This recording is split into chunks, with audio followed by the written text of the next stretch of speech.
SCO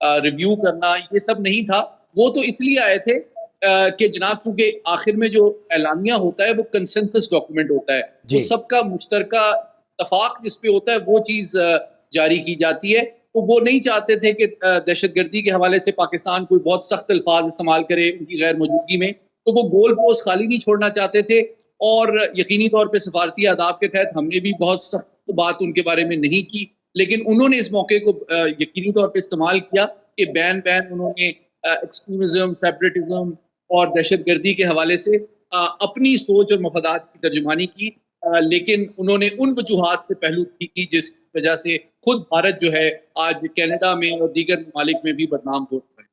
جی doctor عثمان چوہان صاحب یہ بتائیں, پاکستان کے معاشی اشاریے آپ کے سامنے ہیں, اس کانفرنس کا پاکستان کی معیشت پہ کوئی مثبت اثر پڑے گا؟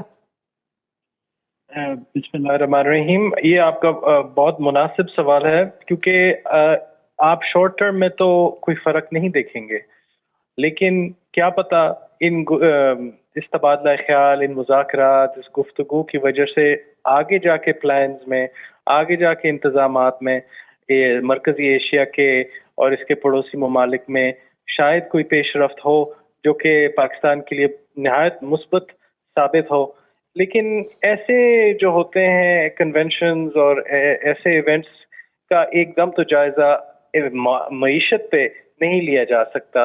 اور بے شک آپ صحیح فرما رہے ہیں کہ ہمارے جو اکنامک انڈسٹریز ہیں ان کا انحصار ہمارے اپنی حالت پہ زیادہ ہے, اور اس کے ساتھ ساتھ جو باہر مشرق وسطیٰ میں ہو رہا ہے یا امریکہ میں ہو رہا ہے یا چین میں ہو رہا ہے, یہ ہم پہ اثر انداز ضرور ہوتے ہیں, لیکن مرکزی ایشیا کا اتنا ہم پہ اثر نہیں ہوتا جتنا ہماری اپنی ڈومیسٹک اندرونی معاملات کا ہے. اور پھر جو سپر پاورز کے اپنے دور دراز وہ جو ہیں معاملے, وہ ہم پہ اثر انداز ہوتے ہیں.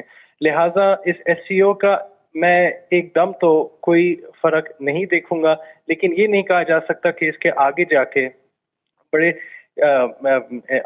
اثرات ہم پہ حاوی ہوں. ڈاکٹر صاحب یہ بتائیے, چونکہ رچ کلچر ہے سینٹرل ایشین اسٹیٹس کا, ایک اکانومک ہب کہہ سکتے ہیں مسلم ورلڈ کے اندر, سمرقند, بخارا, باقی دیکھیں تو پاکستان کلچرل ایکسچینج پروگرامز کے حوالے سے بھی وہاں پہ دلچسپی رکھتا ہے اور بڑی اپورچونیٹیز ہیں وہاں پہ. تو اسی طرح ڈیلیگیٹس جو ہیں وہ ایجوکیشن کے معاملے میں, تو ایجوکیشن سیکٹر بھی ایک اچھا آپ کیا سمجھتے ہیں زرخیز باب ہے اس حوالے سے؟ جی بالکل, میں آپ کی بات سے بالکل اتفاق کرتا ہوں. اس کی وجہ یہ ہے کہ یہ بھی ہماری اکانومی کے, ہماری معیشت کا ایک حصہ بنتے ہیں. ٹورزم سے کئی سارے ممالک ہیں جو کہ بہت ہی زیادہ کماتے ہیں, اور اس کے علاوہ ایجوکیشن سیکٹر تو کئی ممالک کا اولین ایکسپورٹ بن چکا ہے, جس میں آسٹریلیا وغیرہ شامل ہیں.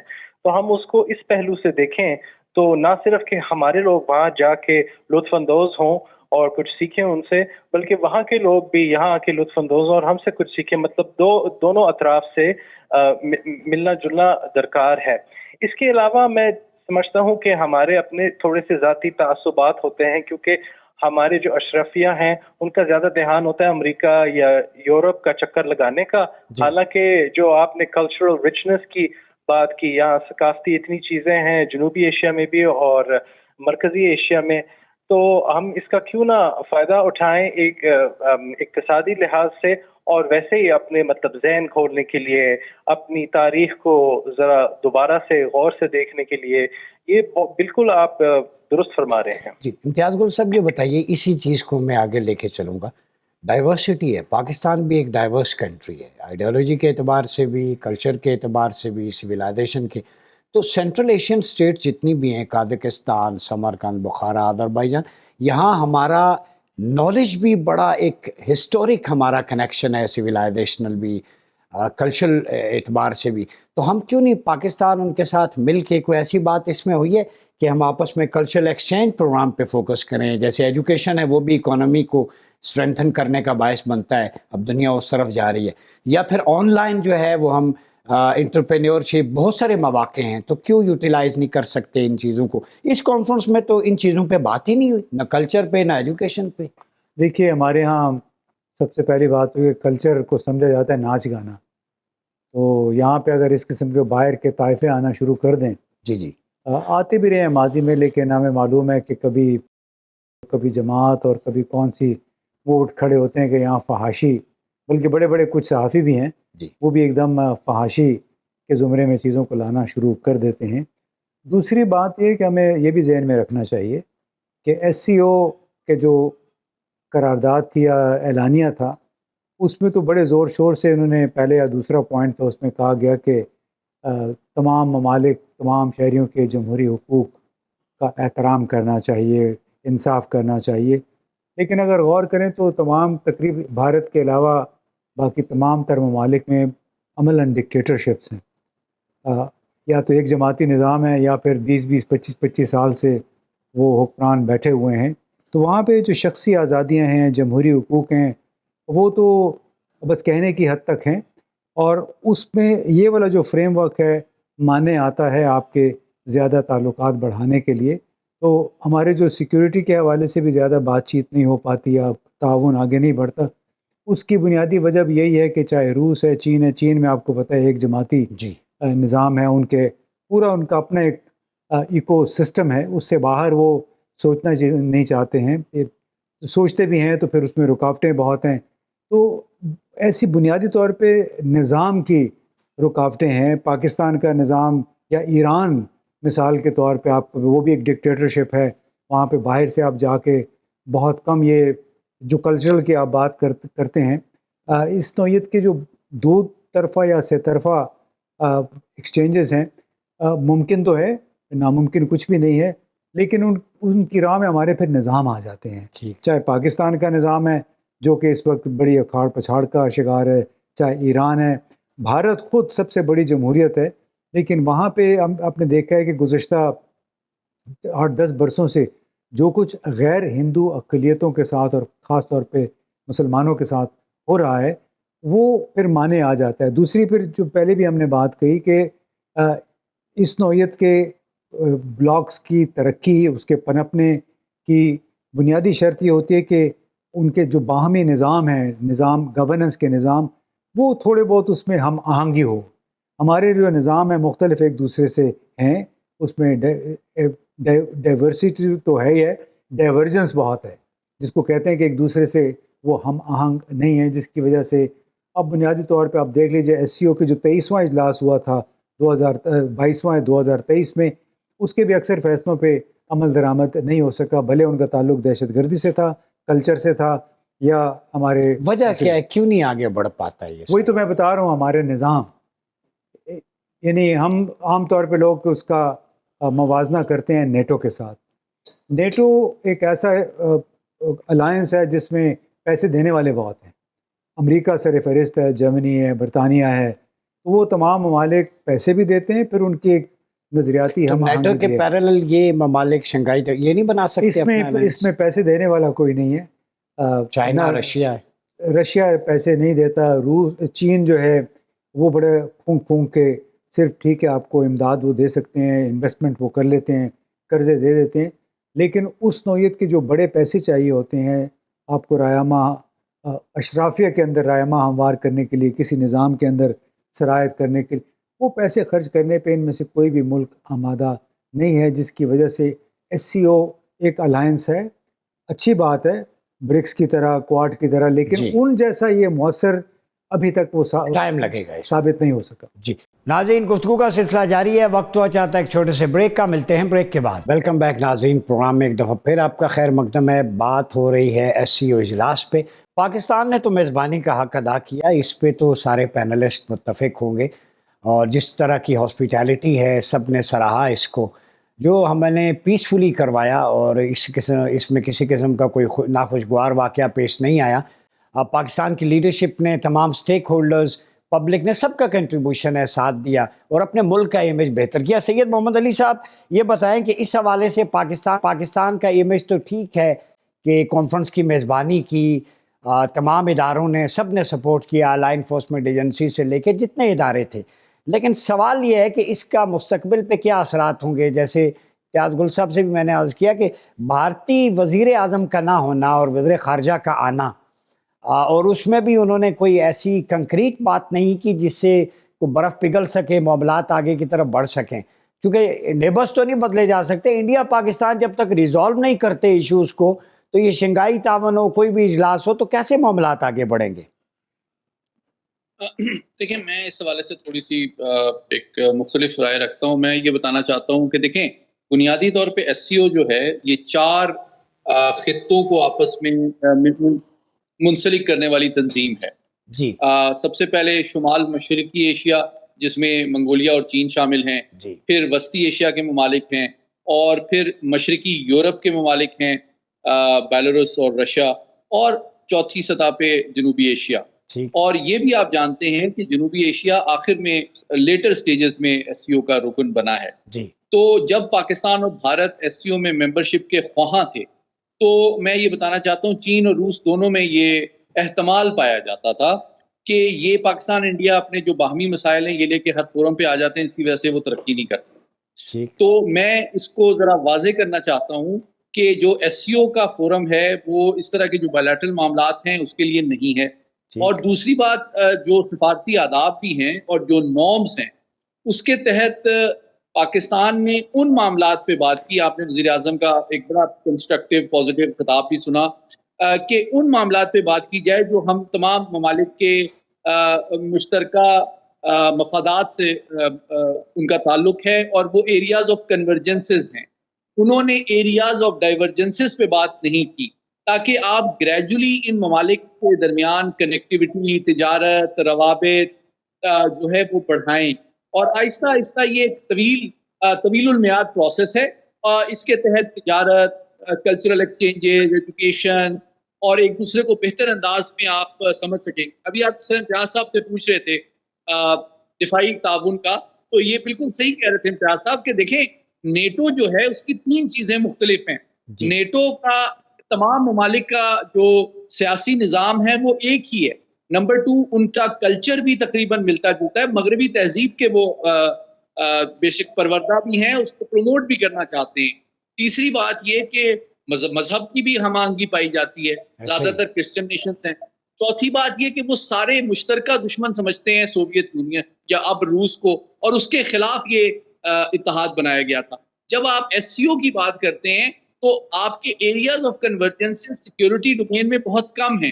ہاں, دہشت گردی, منشیات کے معاملات جو ہے ایسے ہیں جن پہ بات ہوتی رہی ہے, جن پہ ایکسرسائزز ہوتی رہی ہیں, لیکن یہ اتنے بڑے معاملات نہیں ہیں کہ اس کے اوپر ایک گلوبل الائنس بچ جائے. ٹھیک. ہاں ٹھیک ہو گیا. میں آتا ہوں آپ کی طرف. ڈاکٹر عثمان صاحب یہ بتائیں, اکانومی کو لے کر یہ کانفرنس تو ہو گئی, آپ کیا سمجھتے ہیں کہ اس کے فالو اپ میں جانے کے لیے کیا کرنا چاہیے؟ اب بات چیت تو ہو گئی, لیکن آگے جو ہے مستقبل میں معاشی جو ایک تعلق ہے, ایک معاشی استواری ہے, بالخصوص مشرقی وسطیٰ کے ممالک جو ہیں, سینٹرل ایشیا کے ان کے ساتھ, تو آپ کیا سمجھتے ہیں کہ کوئی ہے ہمارے پاس روم, کوئی ان چیزوں کو فالو اپ کو لے کے آگے چلیں؟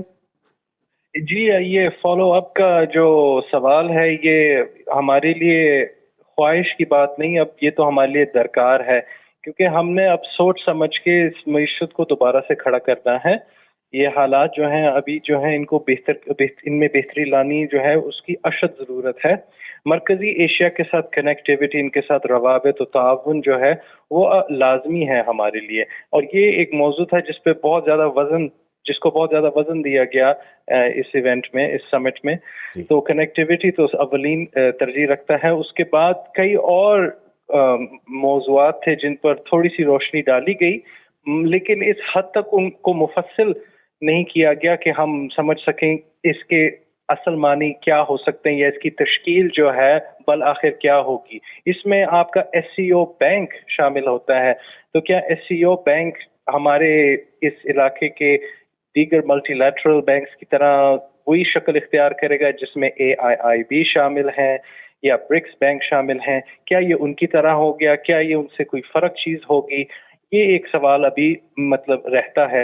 اور اس کے علاوہ ایک اور سوال رہتا ہے وہ اس پہ کہ جب کہا گیا کہ ایک ایس سی او کرنسی یا ملٹیپل کرنسیز چلنی چاہیے, تو اس کی کیا تفصیلات ہیں؟ کیونکہ ایسا تو نہیں ہو سکتا کہ پاکستان اور بھارت ایک ہی کرنسی اپنائیں اور اپنے روپیوں کو چھوڑ دیں. اگر ایسا ہوا تو پھر اس کو شائع کرنے کا فیصلہ کون کرے گا؟ اس کی مقدار، اس کی قیمت، یہ ساری چیزیں کیسے چلیں گی؟ تو ایس سی او بینک اور ایس سی او کرنسی ایسی باتیں ہیں جن پر تفصیل ابھی بھی درکار ہے، لیکن جہاں تک بات ہوتی ہے ویسے تجارت کی، روابط کی، کنیکٹیوٹی کی، یہ تو ہمارے لیے اب ایک سخت ضرورت ہے، کیونکہ ہم نے اب دیکھنا ہے کہ پاکستان کی اکانومی کا انحصار کن چیزوں پہ اور اس کو مزید بہتر کس طرح کیا جا سکتا ہے۔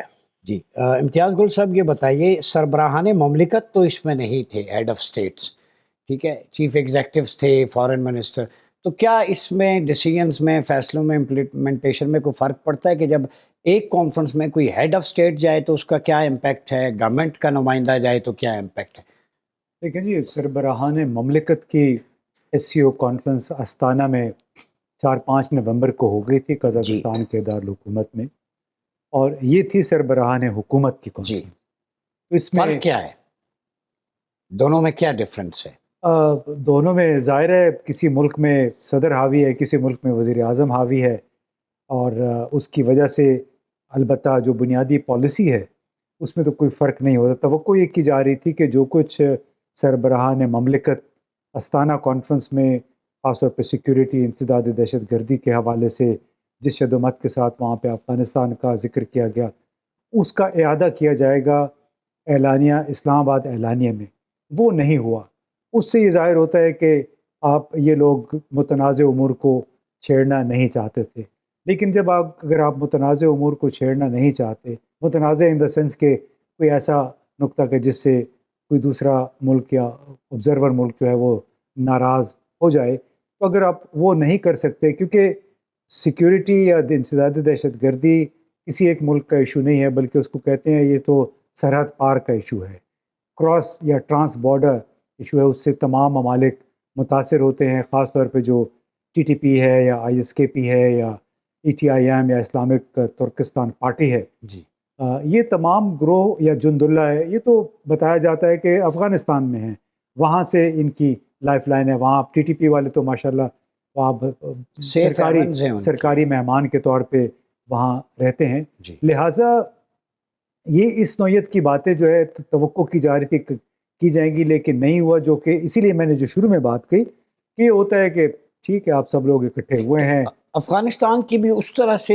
سیریس پارٹیسپیشن ہمیں نظر نہیں آئی، اس کو تو بلایا نہیں گیا تھا نا، کیونکہ اس حکومت کو مانا نہیں جاتا، لہٰذا کسی سرکاری پلیٹ فارم پہ، اس نوعیت کے پلیٹ فارم میں جہاں تمام ممالک موجود ہوں، وہ بلایا جانا شاید مناسب نہ ہوتا، کیونکہ یہ سمجھتے ہیں کہ جو ملک اگر تسلیم نہیں کیا گیا، نہ اقوام متحدہ نے اس کو تسلیم کیا، نہ امریکہ نے تسلیم کیا، تو اس کو بلانا شاید مناسب بیک ڈور تو ان کے رابطے ہیں۔ دیکھیں وہ دو مختلف چیزیں ہیں نا، بیک ڈور وہ الگ چیز ہے، یہ تو کھلی کانفرنس ہے۔ تو کیا آپ سمجھتے ہیں کہ ریجن میں ایک بہت بڑا خطہ جو آگ میں جھونک رہا ہے، جس میں ہیومن رائٹس ابیوزز ہیں، جہاں سے ٹیررزم ایکسپورٹ ہو رہا ہے دوسرے ملکوں کو، اس کو ایسے ہی خالی چھوڑ دینا اور پھر بات کرنا سیکیورٹی کی، ریجنل اسٹیبلٹی کی؟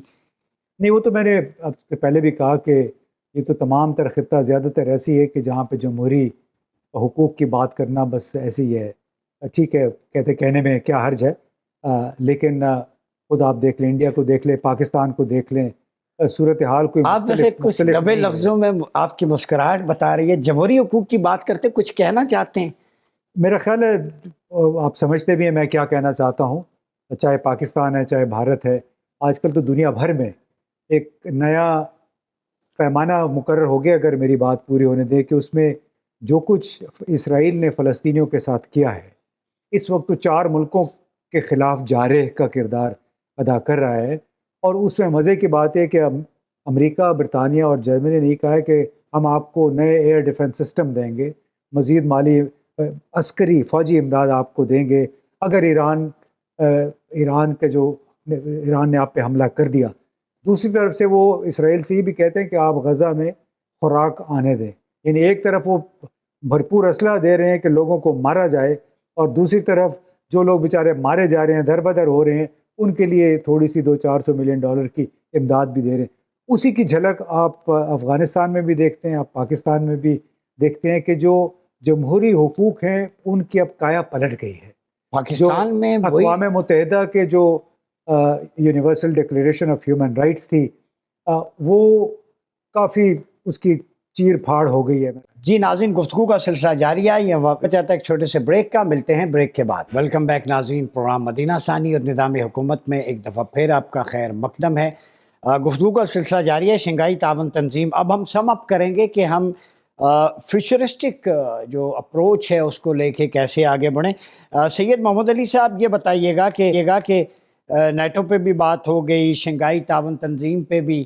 آپ کیا سمجھتے ہیں کہ خطے کے معاشی، اقتصادی، سیاسی، دفاعی چیلنجز سے نمٹنے کے لیے شنگھائی تعاون تنظیم کا پلیٹ فارم ہی کافی ہے؟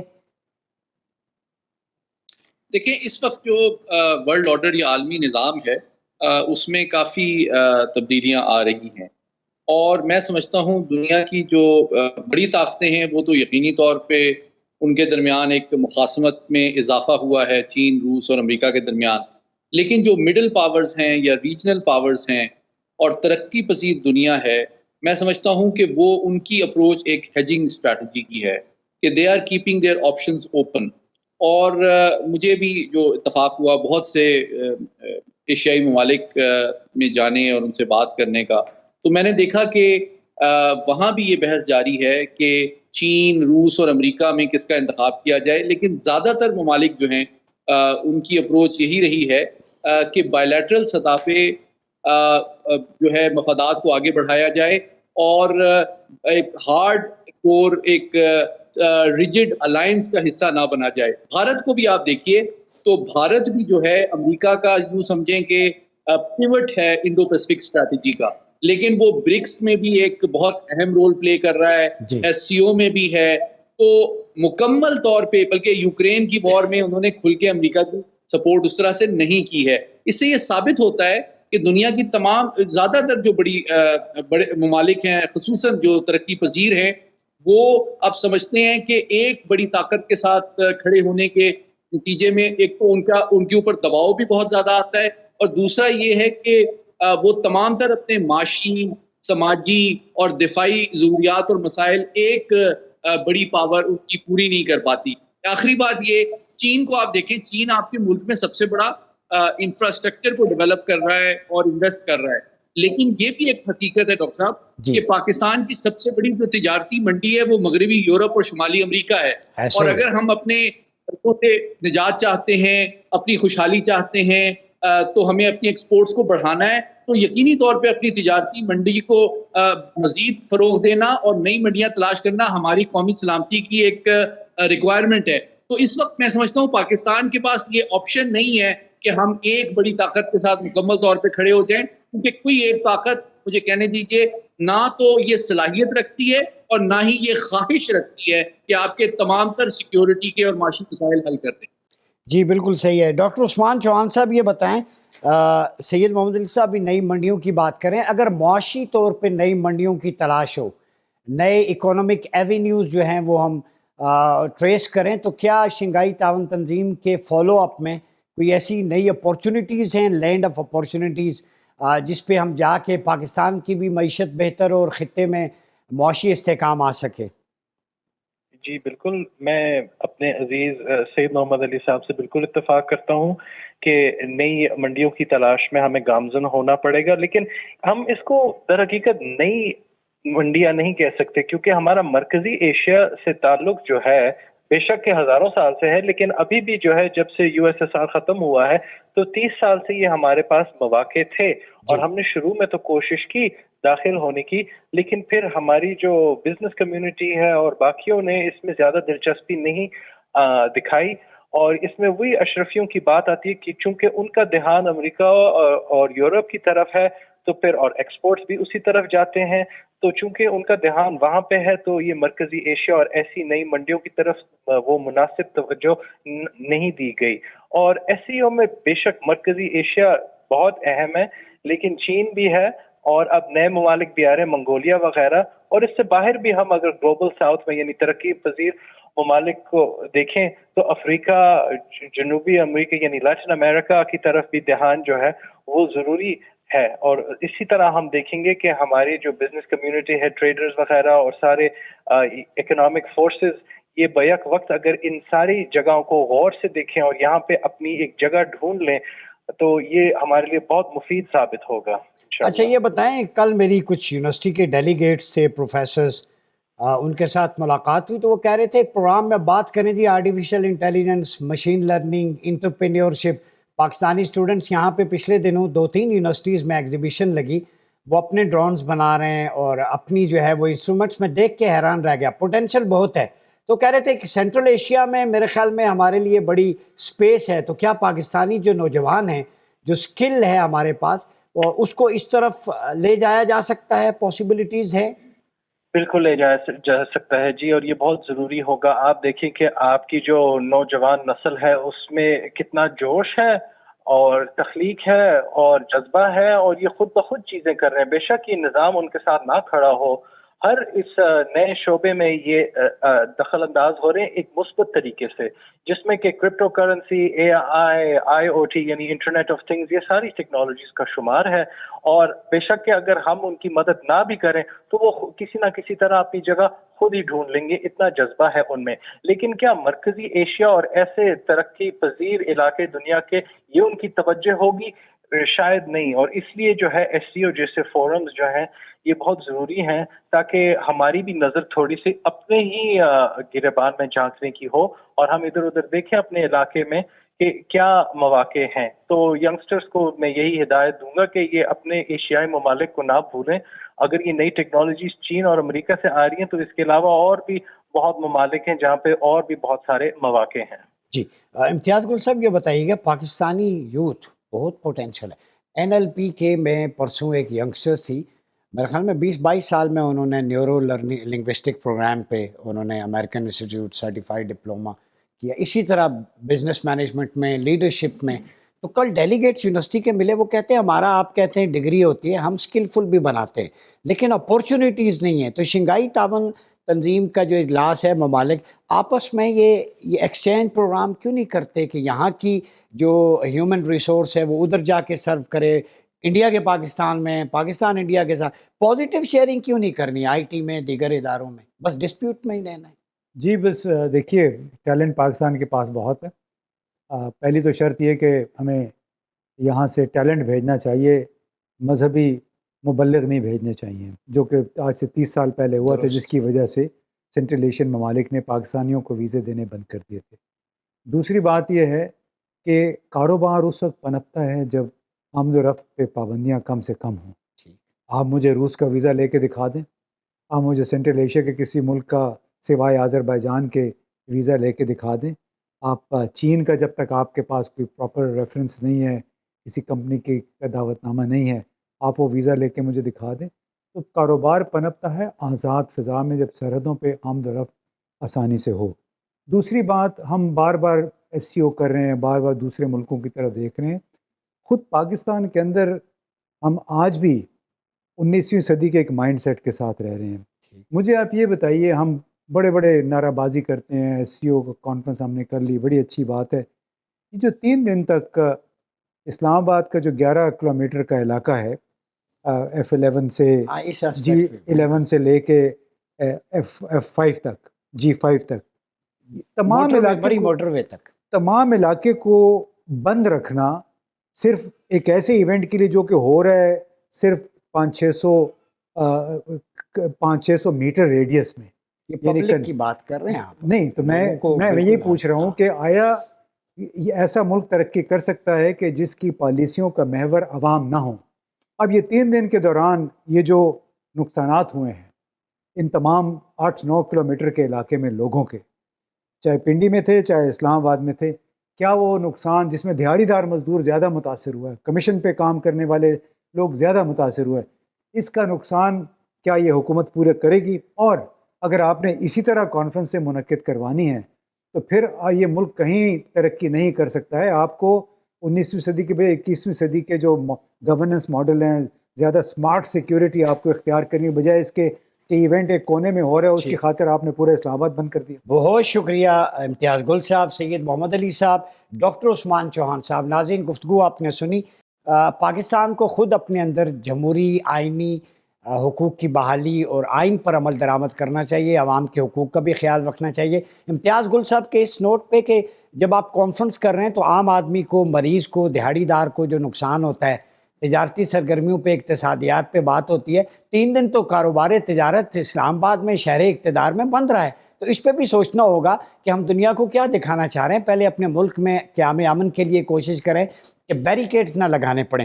پھر ایس سی او بینک پہ، کرنسی پہ بھی بات ہوئی، نئے ایوینیوز تلاش کرنے پہ بات ہوئی۔ اس کانفرنس کا فالو اپ کیا تھا وہ آپ جان سکتے ہیں، آپ بہتر بتا سکتے ہیں، لیکن اتنا ضرور ہے کہ پاکستان نے ایک خوبصورت میزبانی کا حق ادا کیا جسے دنیا نے سراہا۔ بہت عرصے بعد ایک اچھا پازیٹیو امیج دنیا کے سامنے آیا۔ اپنا بہت خیال رکھیے گا۔ اپنے میزبان ڈاکٹر مریاض عباسی کو اجازت دیجیے۔ اللہ حافظ۔